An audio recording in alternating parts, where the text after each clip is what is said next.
Hold on. Let's see. Will OBS connect? It will. I just can't understand how you could just kill a man. Okay, and we are live. No men have been killed. This is completely facetious. However, some men may be killed if Russia and the Ukraine conflict keeps happening. So, that's what we're going to talk about today. Russia's getting a bit feisty, talking about some minor incursions, some just the tip rhetoric coming out of Russia right now. And the Western world doesn't seem to be all that interested in doing anything about it. And that's what we're going to talk about today.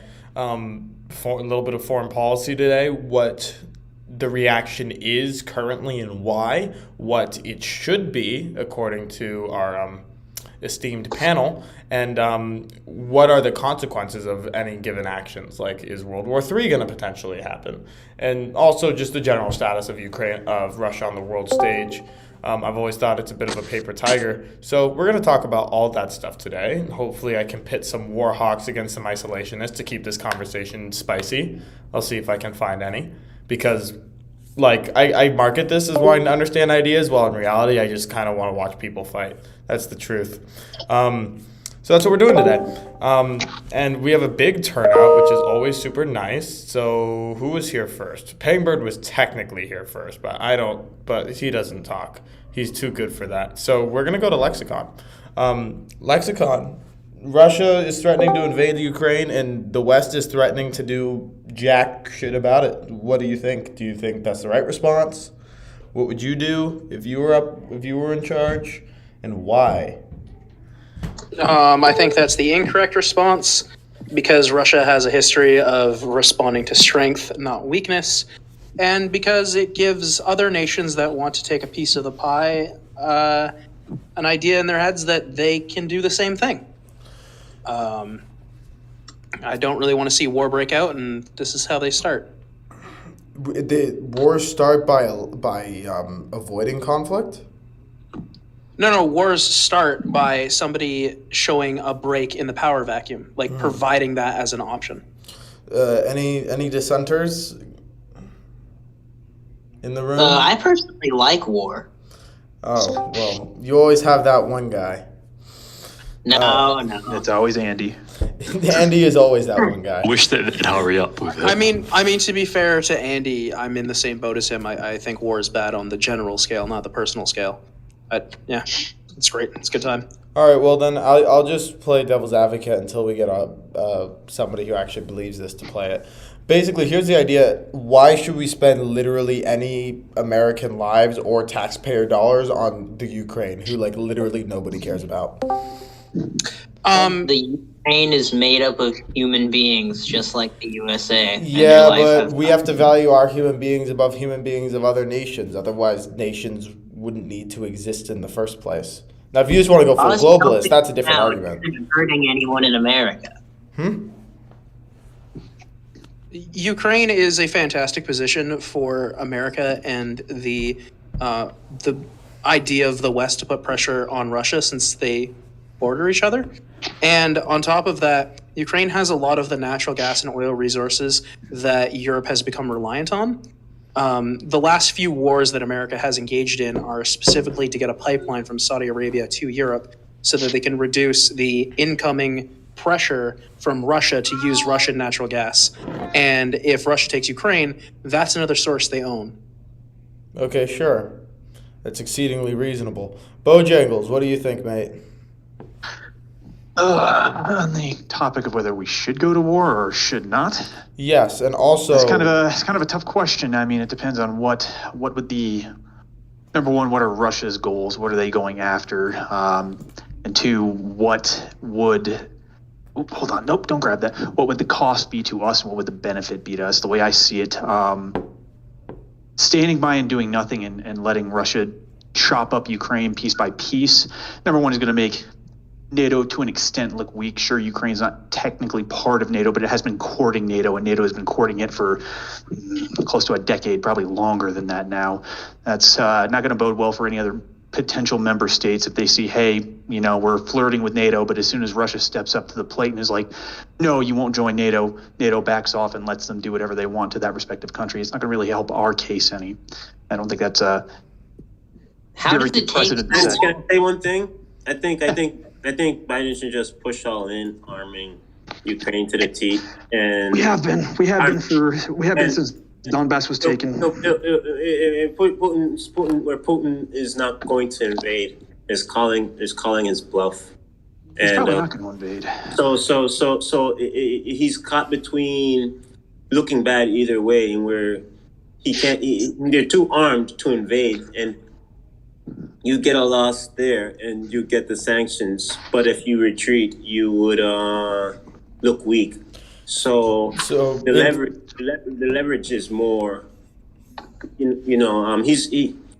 leverage is more on the U.S.'s side. So you against Russia. don't. So if you think we went in and like made up for our lack of deterrence, like you just don't think Putin would do it. Like, is that basically what you're saying? He respects, like you said, that's the concept. He respects strength, so just show strength. And Sure. So, I mean, given the disposition of forces there, it's probably not likely that he's going to anyway. So they have close to something like 60 BTGs, which are really flexible and mobile organizational structures that the Russians use, but they're not equipped for long-term operations. They're meant to push in, take what they need to take very quickly, because if they aren't able to do that, they run out of supply and they run out of equipment very, very quickly.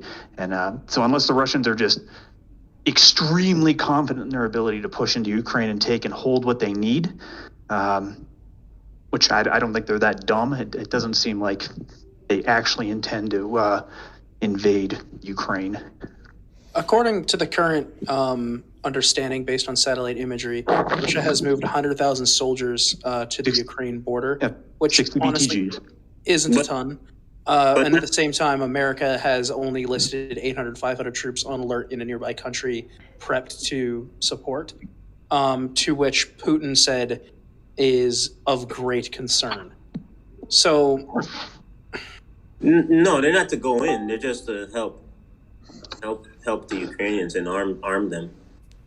yeah, And- I don't think the Ukrainians need help being armed, though. But if it's a minor, here's the thing He should have though. already went in. It's too late now. He should have already have, like with the Crimea. He should have been there, done that. But now he's in the middle between looking weak and retreating, and not invading. He's kind of caught between two. Yeah, I agree. At this point, he's waited so long; it's almost like a bit of a game of chicken now. Well, he doesn't have too much longer.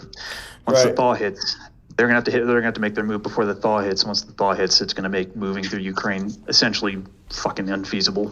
It gets nasty out there, muddy. Those BTGs are gonna get stuck very quickly. Sure. We have a lot of new just faces. ordered U.S. government employees from the embassy in Belarus out of there, I guess.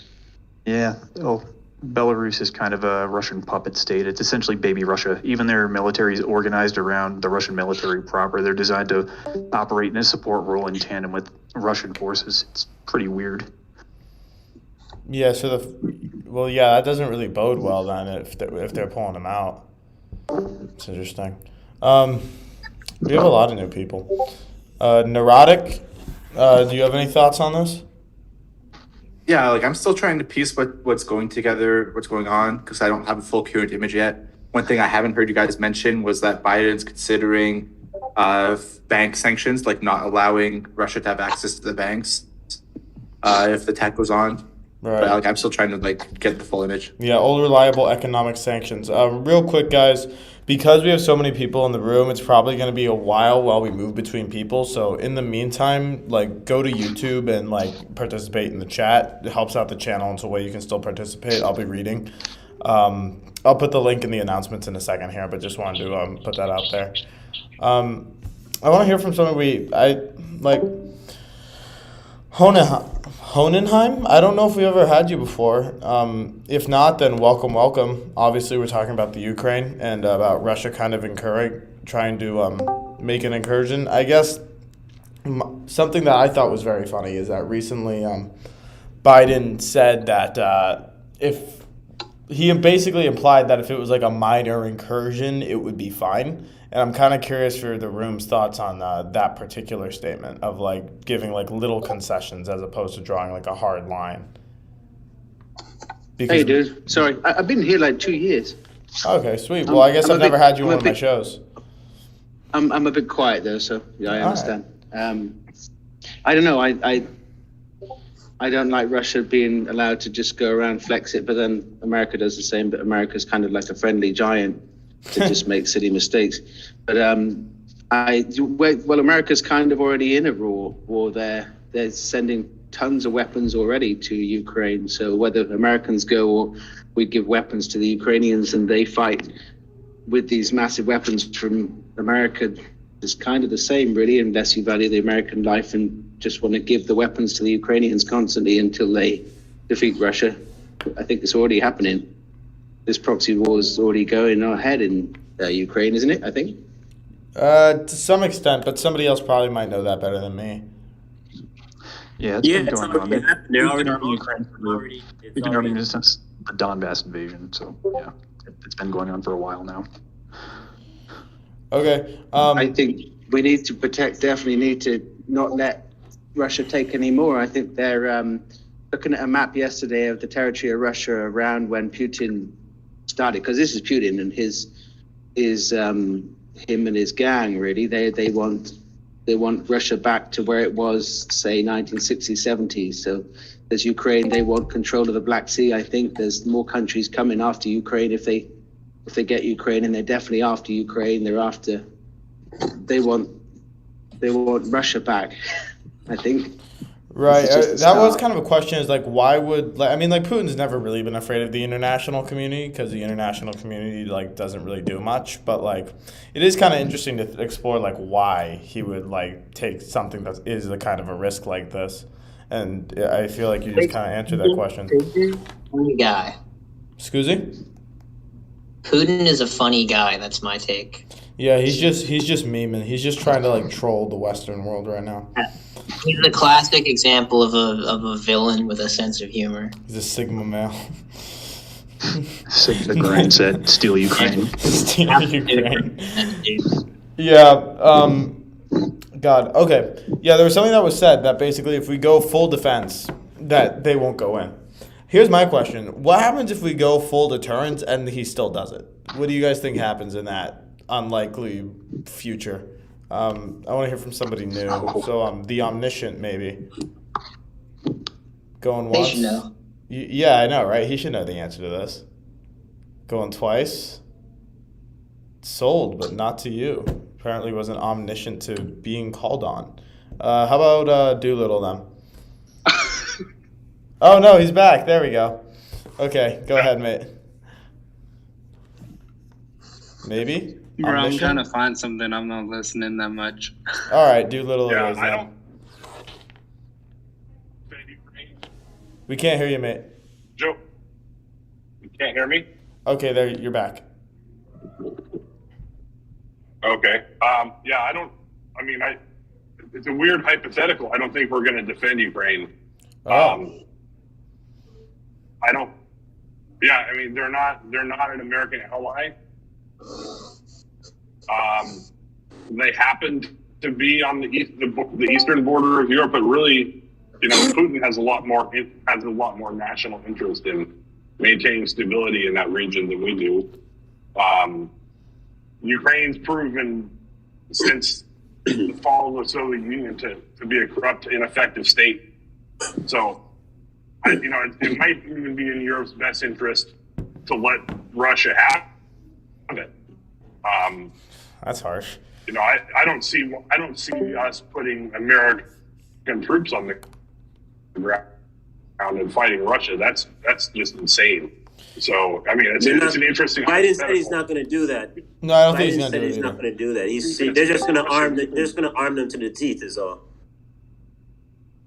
Yeah, I mean, if we went full defense against Russia, they wouldn't have any chain base. They wouldn't be able to take it. But I don't think we want it. And I think the world's better if Russia has it rather than Ukraine being independent. That's my hot take. I would note that there's kind of a bad track record throughout history of letting like authoritarians kind of just have their surrounding neighbors. Usually that kind of emboldens them. So I would say that's the more hawkish argument, is that like, look, we don't really care about Ukraine itself. We kind of care about what might happen if we allow Russia to take it and embolden them in that kind of way, especially because it seems like taking land is kind of what they like to do, like other than export natural gas. Like that's kind of all they have going on. What you said is exactly right, because they took Crimea, right? Yep. And that in itself is probably emboldened them. Crimea, Right. you mean other parts of Russia? Not funny. Okay. Yeah, I feel like that's a real risk. How about Fierce? Do you have any thoughts on the whole Ukraine Russia situation? Okay, you don't get to talk. That's fine. BG Killer, you've been hanging around for a while. Do you want to keep lurking, or do you have anything to say on Ukraine, Russia, what we should do, or maybe we should just do World War III for fun? What do you think?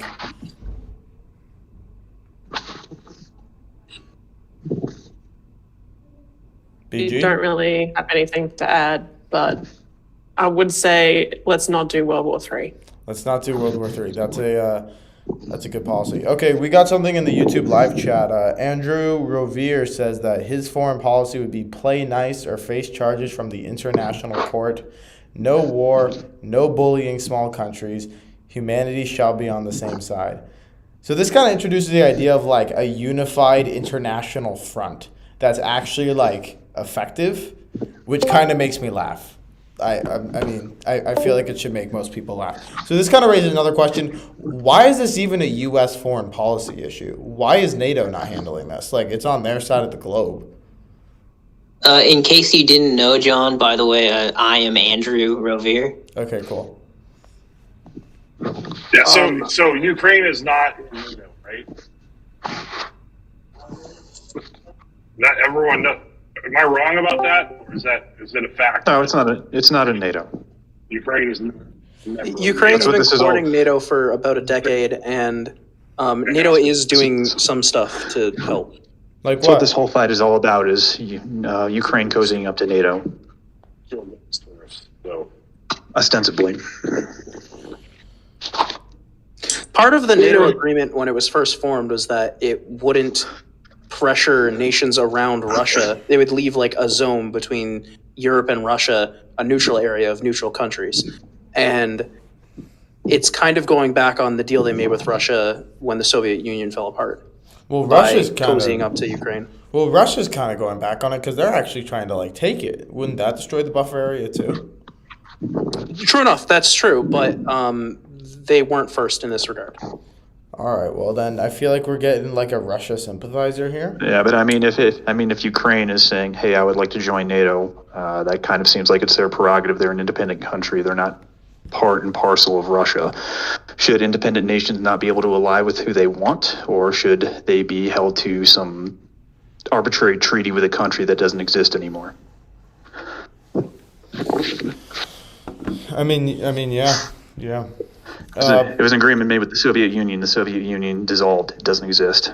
It was an agreement made with Russia specifically. With the Soviet Union, not Russia. The Soviet Union. The No, Soviet Union it was doesn't made exist. specifically with Russia at the fall of the Soviet Union. Like this was intended for like going forward. NATO existed long before Russia fell, or the Soviet Union fell. Yeah, but we're talking about specifically the breakup of like when that was being negotiated. That was the whole point to having all these breakup of little tiny countries between Russia and Europe proper. The NATO nations were making border states. Right, well, it looks like there might be some legal loopholes, but something kind of tells me that Putin really doesn't care and he just wants to conquer the area. I mean, my theory for part of why the Europeans aren't really doing anything is just because they're just like wicked dependent on the natural gas and oil, and they just don't want to like deal with any potential sanctions that might be forthcoming. But the NATO stuff kind of makes sense too. So some people don't think we should be there. The U.S. should be there. Like yeah, there's a good deal of isolationists here. I mean, I'm kind of sympathetic to it. like, who cares about Ukraine? Why would we waste American tax dollars and potentially American soldiers there when, like, it's Ukraine? We have other stuff to worry about. I think the biggest reason America should definitely do something about this, or like, I mean, they've already sent 200 tons of military goods to help and arm people. But I think the biggest reason America should flex its muscles in this particular regard is because when Biden mistakenly said there was no plans to do anything about the Ukraine situation, it didn't even take like a few hours before China was like, we'll wait to see what happens in Ukraine, and then if nothing does, in 2 weeks we'll invade Taiwan. They just said that online. Wait, who said that? One of the ministers in China, they just posted it on Twitter. They're like, if America doesn't do anything, we're just going to take Taiwan then. I mean, like, why not, right? Like, is there ever going to be a better time than, like, right now? Yeah, pretty much. So that's all been argument. reneged and all that goodness. So, but I mean, that reneged. mentality is definitely important. Everything I can find on NATO and Russia having an agreement to have buffer states is they talked about it, but it was never actually signed, and they're actually rediscussing it now. Like, as of 7 January, Russia and NATO are possibly discussing the establishment of a buffer zone.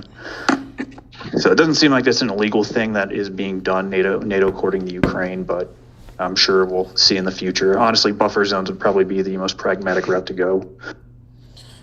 You know, I never made a connection with Putin meddling with the West, and now I think I kind of get it. He wants to. He's fanning flames on both sides of the left and the right, and trying to divide up the people on the. How exactly do you think he does that? Ukraine is no. Let me finish. One second, I'm just saying, like, when you break up, so the attack on NATO and trying to break up NATO is really about the fear of the outskirt nation like Ukraine joining NATO. So that's why he's behind NATO being broken up. Because it's a threat to him in the nation that he wants. It might end up having interest in joining NATO. And it's kind of like, well, I'm going to, so you're going to be pushing anti-NATO propaganda. You're going to back it. Because that's a threat to you. See that as a threat to you, in people being interested in joining the democracy, moving over to NATO and probably becoming a part of NATO. And he just sees that as encroaching on him. So it's kind of like, I'm gonna fire first. Doolittle, you wanted to say something? What was that? Yeah, I don't remember what I was going to say. Yeah. Ukraine isn't the Western Bloc country. It's a former state of the Soviet Union, right? So they're a lot more closely tied to the other former states in the Soviet Union than they are to, like, Germany. It's a little weird if, like, if the U.S. broke up and most of the U.S. got back together except for Montana, and Canada and we were like, hey, let's get Montana back too. And then Canada was like, we're going to defend Montana from the U.S., right? I mean, it's not a... But what if Montana didn't want to be part of the U.S. anymore? Ukraine doesn't want to be part of Russia. It doesn't want to be in Russia's sphere of influence. That's an opinion that different people hold different sides of that. I'm sure lots of people that want to be part of Russia again. Well, I'm sure a lot of them do. I mean, there were plenty of ethnic Russians that were migrated forcibly by Stalin into Ukraine in order to Russianize Ukraine. That's been a long-standing tradition of the Russian Empire. They've pretty much fucking shit on the Ukrainians' chest. The ethnic Ukrainians fucking hate the Russians just because of that. So if they want to be, you mean like Ukraine? Doctor, you're saying Ukrainians want to be a part of Russia? No. They do not. They definitely do not. They hate the Russians. Ethnic Ukrainians. Yes, anyway. when right before Crimea was taken over, there was extensive polling taken before the previous elections about what to do about rejoining Russia, and it's not that majority of people that want to be separate from Russia. So in the Donbass, no, but the Donbass was one of the regions that Stalin forcibly moved tons of Russians to. So it would track that there would still be ethnic Russians in that region. Okay.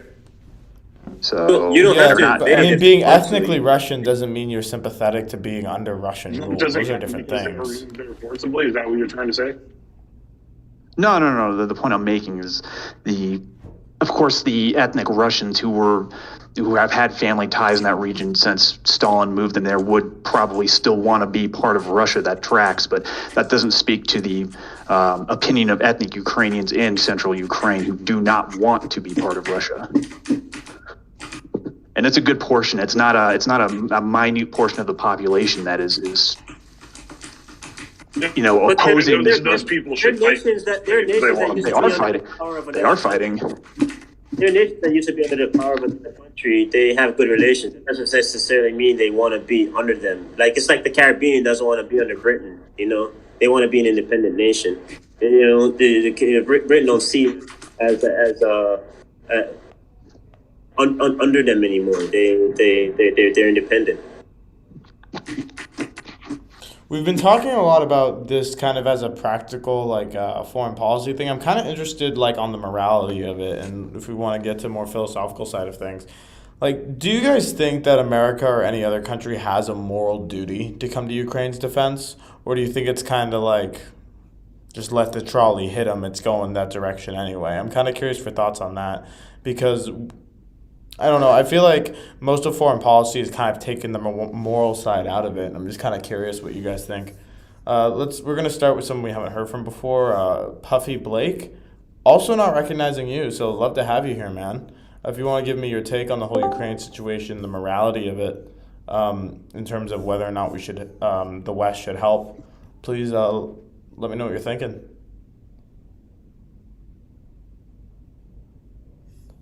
He's not muted, but he's being mute.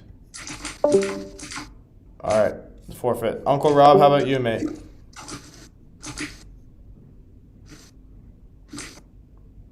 God, I'm just striking out here. All right, Neurotic Shrimp, don't let me down. Shit. So, yeah, someone's making the case that Ukraine doesn't want to be Russia, and they have the whole history thing. Then it's the United States is what going to come in and save the day again. Haven't we seen this before? Why United States? Because NATO won't do it for multiple complicated political reasons. One may have been some agreement to buffer states, and another one is probably just being hooked on the sweet, sweet natural gas, and they don't really want to risk that. States is part of NATO, right? I think so. I don't know, actually. Can somebody help me out? I don't know either. I think they are. The United States is the biggest part of NATO. Oh yeah, yeah. They right. literally fund the whole fucking thing. I'm pretty sure. They literally it's their money, but Right. they're not doing it through NATO. So what, they're doing it by themselves? How do you reconcile that? Well, it just seems like none of the European states are remotely interested in defending Ukraine, as far as I'm aware. I don't live in a European nation, so I'm not intimate with their foreign policy. But the only thing I've heard is America thinking about it. So I don't know. I guess my kind of question was do we even have a moral obligation? I know we take it as a granted at this point that we're the global police force, almost by necessity. Do you think that we have a moral obligation to keep doing that, or do you think we should just break the conditioning? I don't know that Ukraine needs help or wants or doesn't want to join NATO. I can't say that Ukraine doesn't want to join NATO. I don't know that. I just don't know which way it goes. Sure. Just so we all know, Germany has supplied medical aid to Ukraine, France has supplied military, UK has supplied military, and the US have supplied military to Ukraine. Okay, have they really? All right, well then maybe I spoke out of turn then. I just haven't heard anything large scale. Selling them weapons is different than No, not selling. Free. Okay. Yeah, we'll never ask for anything in return for that. Oh, I'm sure. I'm just making things accurate. Yeah. I mean, that's something, but to me, that almost feels like, what's the word? Like obligatory. It's like something you do just because it's like the nice thing to do. Like, but it doesn't really mean anything. What's the word for that? Sorry. In addition, I just read this. Some NATO members, including Denmark, Spain, once again France, the Netherlands, are planning to send fighter jets, warships to Eastern Europe to bolster defenses around Ukraine in anticipation of Russian invasion. Okay, well, it's good that some people are doing something, but it all just seems like kind of minor. That's kind And of that's my the problem. question. If Trump was in power, you think Putin would have picked Ukraine?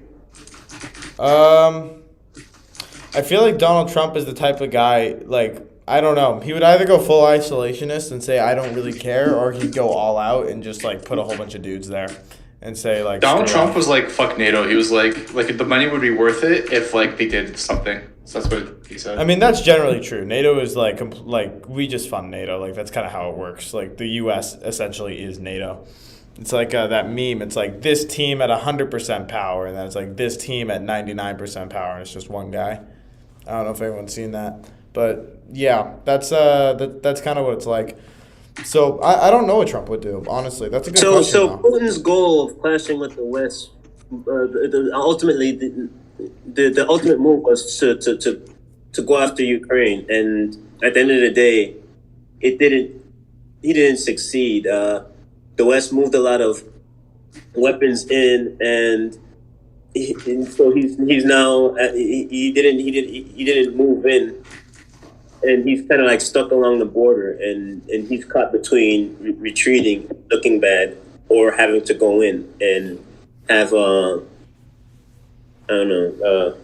have a nasty incident.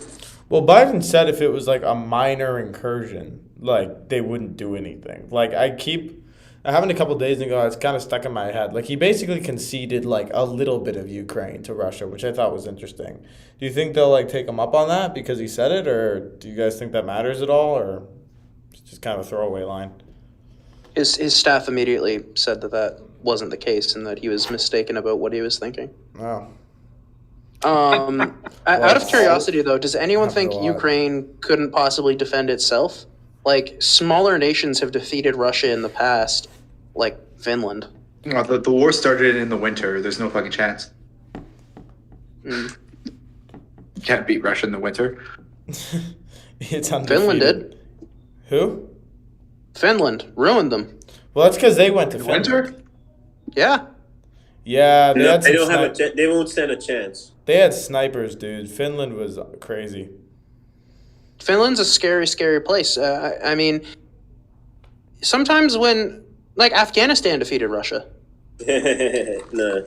It can be done. You just got to do it right. Who's to say the Ukrainians don't have the soul to resist that hard?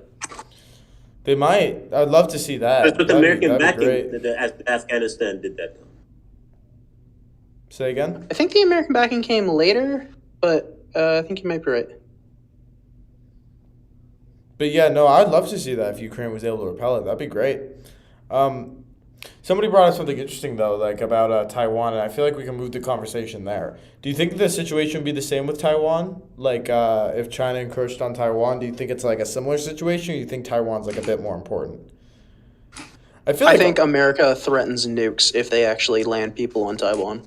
Okay, why is it so much more of a big deal? Because we didn't do anything when it came to Hong Kong. It's the center of Silicon Valley. It's where the world makes its economy right now.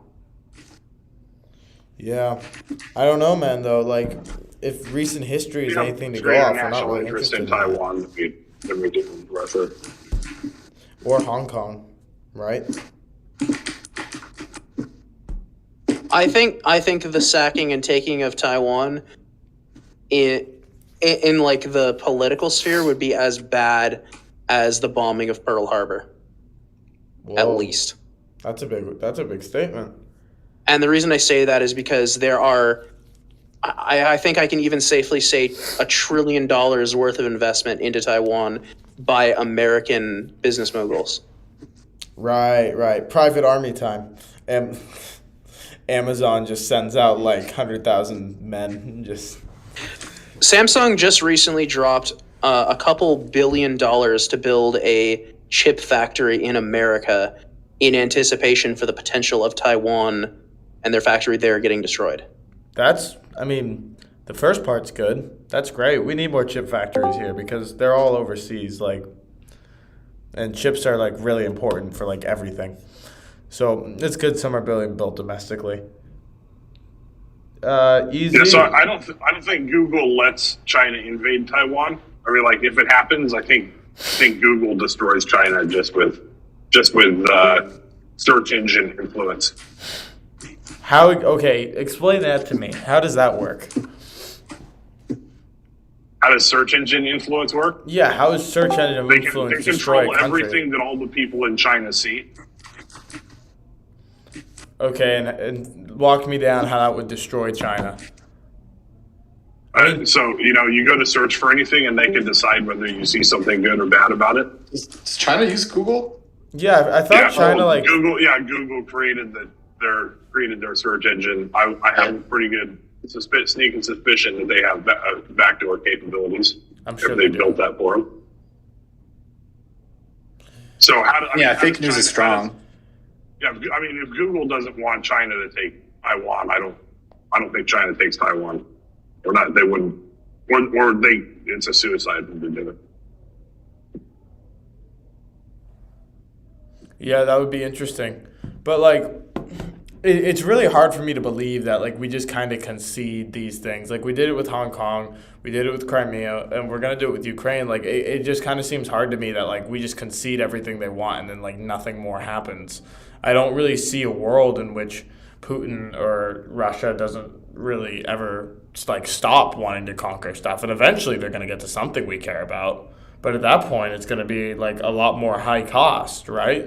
Why not stop it now when it's lower cost to do so? Afghanistan is another example. I feel eventually they're gonna get to something that we care about. I don't know. It seems pretty short-sighted. Mace, you've been in here for a while, but you haven't said anything. You want to weigh in on this? I don't watch the news though, so I'm gonna need a TLDR. We've been talking about it for 45 minutes. Yeah, but I'm stupid. Fair enough. Okay.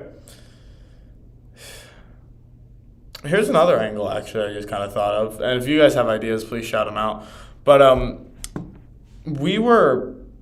the Nord Stream, I don't know if it was Nord Stream, basically the Canadian-U.S. pipeline got canceled earlier in the year. And now, the pipelines and the natural gas and the oil are are pressure points. And Russia kind of holds the cards in that area. So it kind of seems that indirectly that cancellation of the pipeline kind of screwed us for this moment. Or do you guys think that's real, or do you think I'm just kind of grasping? There was more than one pipeline canceled. I only recently found out of this because I was watching a bunch of podcasts and there's a guy freaking out about it on one of them. There was a pipeline planned between Saudi Arabia and Europe. And that was part of the reason why initially America wanted to destabilize and take over Iraq, Afghanistan, the south tip of Pakistan, and Iran. And basically when Trump came in and ended all the wars and destroyed all that stuff, it removed the ability of the American interests who wanted those wars to build that said pipeline. And the whole purpose behind it was to stop the Russian influence. And when they seen that falling apart back in 2008, 2010, somewhere in there, that's when they switched to the Canadian pipeline idea, and then that fell through as well. So what do you guys think Russia's end goal is? Is it just to reform, just get all the old Soviet satellite states? Where do you think it ends? Because I don't really know. Andy, you've been quiet for a while.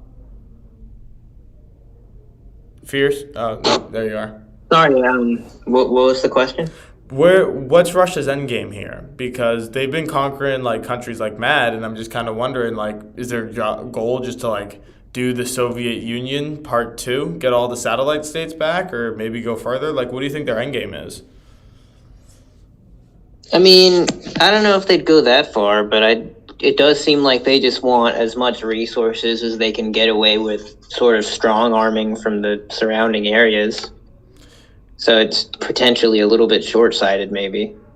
Either way, it's basically just a bully tactic of, we're the best country. Let's take from all these pissant countries, I guess. Yeah. Fierce. You've been quiet for a while. Are you even there? Give me a holler if you are. Nothing. Radio silence. So I hate to see it. We can do the same thing for China. Is like I heard that China was like kind of thinking about like messing around with Japan. I've heard that, and I don't know if that's real. If anyone wants to talk about, if anybody knows anything more about that. I do know Japan's recently started remilitarizing, thinking that is a thing. Oh, well, that's not good. And China's been going out of their way to buy ports in the Pacific Ocean. So by buy ports, I mean they'll give a Chinese citizen who is interested in shipping a bunch of money so he can purchase land until he owns the majority of the port. Right. So this is kind of a pattern for China. Like, we kind of left Afghanistan and they got a foothold there. They took Hong Kong and we didn't do anything. They're being aggressive towards Taiwan. So it kind of feels that, like, maybe it's not even the problem with Ukraine. It's just like we've been talking about, like, if we just let it go, it's just going to maybe not embolden Russia necessarily, but just embolden China more to be more aggressive on the world stage, which could be a real problem. To even so far as Japan, because they just seem to want to just take over everything in that area. Kind of revenge for World War II, I guess. I kind of feel like China has slowly become Japan of 1920 to 1930. Yeah, that's kind of the joke, right? Like, South Pacific Empire. Not Pacific. That's not right. South China, whatever. Oh, crap. I think I figured out Russia's end goal. Yes. It's to undermine democracy. It's to say that it doesn't work because the outside nations that they want to pull in, democracy is giving them a choice, and you want to impose your will in being anti-democratic and being pro-authoritarian. So you want to attack that ideological belief that it is not good, it's bad, it doesn't work, and it is pretty much promoting your goal of people within those outskirts to say, yeah, it's just bullshit. Like, look how chaotic all these other Western nations are. We shouldn't want to break off and join the EU. We should join Mother Russia. How does conquering Ukraine help with that? Well, Ukraine is leaning towards joining the EU in of democracies, and Russia is kind of like, well, it wants to make the idea of democracies, be viewed as a negative thing. Authoritarian, strong arm authoritarianism is how things should more be. So you want to just make you so you want to what the West is, it just imposes because it goes against Putin and you wanting to do whatever you want as a strongman authoritarian. Democracy holds you to account, and that's what's being done to him. Democracy's hurting him. He's getting sanctioned. He's getting the nations that he wants to bring in. They're thinking of having a say of voting on joining the EU, democratically, and it's like just that existing itself, a democracy existing itself, it's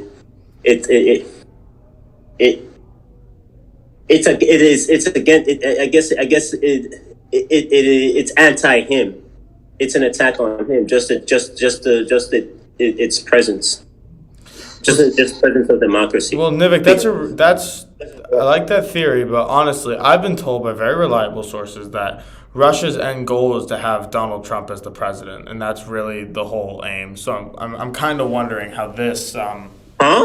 Yeah. Talking about he cares about Russia. That was pretty good. Yeah, I know, right? I thought so. I think there's a much simpler explanation. Is that it's in Russia's best interest to have stability in the region, and having ineffective, corrupt governments that happen to be on top of your pipelines is not something that promotes long-term stability in the region.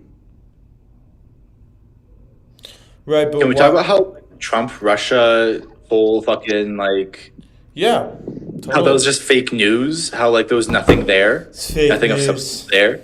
It's fake news, but yeah, it was There's nothing there. Steele dossier was BS. It was all bullshit. Sides of the U.S. go at each other's throats just to occupy each other's time. So Why would Russia want Trump? I'm saying they Right. want the United Most States to go unreliable at each cat's other's paw of all necks, time. so they don't care about focusing on Russia. It's just so they can, the U.S. can be occupied with itself. I mean, maybe. Maybe. And there was a whole lot of hubbub about the Russians interfering with the election, but there was nothing there. We're talking about misinformation and how it's a very big deal to not have misinformation. Misinformation must be censored. That why wasn't that censored? He backed both extremes. He doesn't give a fuck about the right or the left of the United States. He doesn't care about the U.S. I mean, So he just wants to destabilize. yeah, that makes sense, but I don't know, man. In terms of concrete foreign policy, if I'm remembering correctly, Trump was harder on Russia in terms of drawing lines in the sand than Obama or Biden are so far. So he wasn't really that helpful to them, other than haha, look at that, America's fighting itself. And as far as concrete foreign policy goes, Trump was the strictest on Russia. Kind of most useless cat's paw of all time. But yeah, like Neurotic said, Trump was strict on Russia, but he was also messing with the carefully laid plans that previous agencies had for the region. Like what? So the pipelines and the transition they wanted to secure resources in Ukraine and in that borderline, specifically to feed energy resources to Europe to reduce Russia's power in the area. That's part of what the whole Biden scandal was about. And when Trump looked into it, he's like, there's some shenanigans going on here, and started screaming into the void, and everyone was like, please shut up, that's not supposed to be talked about. So in his bowl in the china shop method of dealing with the Russian problem, he kind of destroyed the previous attempts at covertly having power in the region. Check it out. Trump and Putin have a love-hate relationship. Trump and Putin and Biden is pure fucking hatred. They hate each other. There are areas where Trump and Putin can align, and like if they say one say anything complimentary to the other, but the Trump administration would be cool in Russia moving its influences over into South America and the Caribbean. If Russia just set up shop in Cuba, they wouldn't like that. Like what happened last time with the Cuban Missile Crisis. The U.S. didn't like that. It is true. The U.S. did not like the Cuban Missile Crisis. God, I had another thing. I'm trying to remember. I lost it. It's so sad. I remember now. Yeah, I feel like Neurotic brought it up originally, but yeah, the Steele dossier and all that stuff wound up being complete bullshit. None of that was true. I think it was funded by the Clintons or something, which feels too conspiratorial to be right, but I feel like I'm remembering that. So if anyone wants to verify. Well, we're talking about misinformation. Why was that okay? That was very big news. Yeah, the Steele dossier was originally opposition research funded by the Clinton campaign. Right, and that's what it was originally. And it wound up to be BS, right? It wound up to just be not real. It was entirely fabricated. Yeah, that's insane. And then they used it as a predicate to an investigation in the FISA court, knowing that it was entirely fabricated. Right. Not good. So, what do you guys think is going to actually wind up happening with Ukraine? I feel like that's what I want to close on. Is what do you guys think is actually going to happen? Because I think it's personal. Actually, I'll give my opinion at the end. But Andy, you go first. I just suspect that it will kind of fizzle out and it will end up being no big deal. Yeah. Do you think Russia will take it? Nah, I think they'll back down. All right.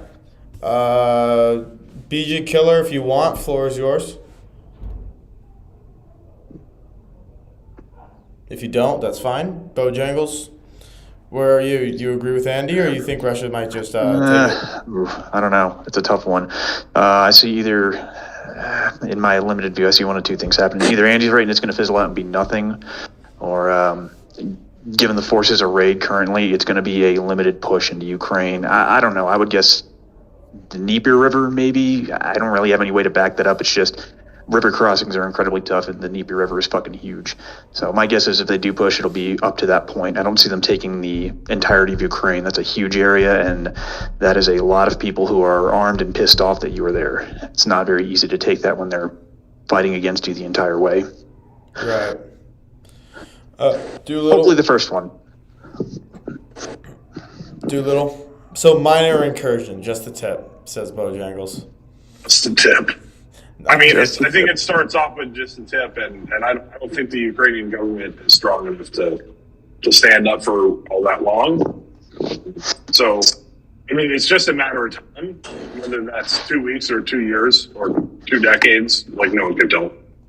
But Ukraine isn't.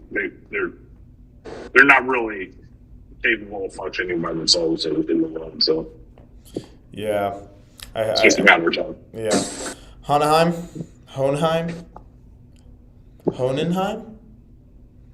that how I say the name? What do you think's actually going to happen? Where are we now? Sorry, what's the question? Basically, what do you think? We're closing the show a bit shorter than usual, but it's a pretty specific topic. What do you think is actually going to happen? What's the main question now? What do you think is actually going to happen? Like, what do you think is actually going to happen with Russia and Ukraine? I don't know. We live in history, so I don't know. hoping they're just flexing and they're not going to do anything. He's just having fun, and they just send their army there, and he's just pushing them. But he may be worried about the build-up of the West around that area. So he might take Ukraine. He might take the Black Sea. They might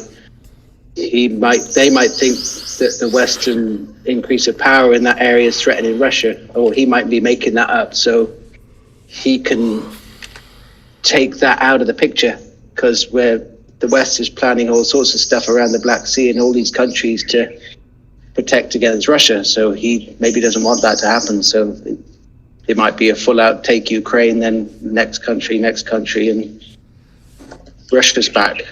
Do you know what I mean? I think it could go either way. It'll either be nothing or Ukraine's gone. I don't think China will take Taiwan. And I don't think America will do anything about it if they do. All right. China's far more... Yeah, there's my piece. All right, well, you cut yourself off, but thanks for your take. It seems he kind of can go either way. But in the beginning, he was kind of with you, Andy. Bojangles and Doolittle are on the same page. Lexicon, where are you at? I think Andy's right with the addition that I think when Russia realizes that America isn't weak enough to just allow them to take Ukraine, I think they'll do what they did in Crimea and using social pressure, start with Kherson, Metropoli, and then slowly work their way up until they have eastern Ukraine, where there's the most ethnic Russians over the years. I think they'll just do it slow and through social means, not direct conflict. Sure. And finally, Nivik, what do you think is actually going to happen? I think it's going to be a bit of a stalemate. Nothing's going to happen. Putin's caught between not being able to just invading, and so they're just going to it's just going to continue. It's just going to be back and forth of it's just going to be back and forth arguing is all. It's just going to remain that way. Nothing really is going to come of it, I assume. Okay, so I guess I'll just turn this into a tie because it seems like you and Andy and Lexicon are on the same page. I think I'm with Doolittle and Bojangles. I think that while, America has and some of the European countries have put some weapons in and have given some financial support, like, I don't think Russia's really going to ever have a better time or having a weaker America than on foreign policy than it does right now. So I think minor incursion is probably what winds up happening, and then nobody does anything, and it just kind of goes away. So I'm kind of with Bojangles on this one. Yeah?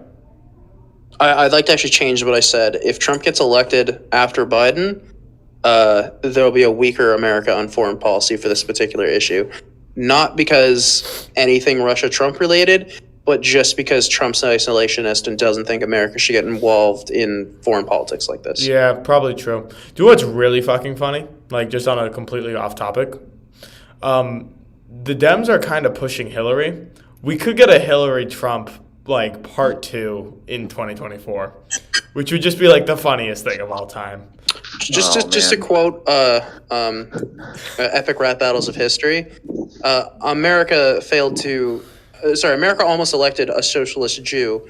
How hard is it to get through your thick skull that they're just not that into you? Yeah, I know. America will never elect Hillary. America will, even against Trump again? Trump v. Hillary to Electric Boogaloo. Here's my prediction. Not about the future election. That's just pure conjecture. Well, here's my prophecy. Okay, I think I think on June 27th of this year, Russia will invade Ukraine to seize the entire country. Okay. And 2 weeks after that, China will invade Taiwan. And we're going to see nuclear Armageddon. Okay. Sick. You heard it Can I here ask a quick first. question? Yeah. If Trump is such an isolationist, how do you explain Venezuela? I feel like he's isolationist temperamentally. I feel like he's gone against his instincts in multiple occasions. I don't feel like being an isolationist generally makes it so you always act in an isolationist way.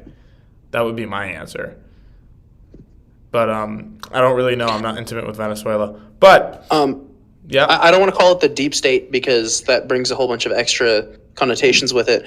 But I think the generals and military advisors and the people left over from the previous administrations definitely influenced Trump to take actions he would normally disagree with. And that can be for good or bad. He wanted to reasons. invade Venezuela, no? I don't know. But this is a conversation for the tavern because we are no longer on topic. So thank you all for coming out. I appreciate it. Everybody on YouTube, please subscribe, alerts.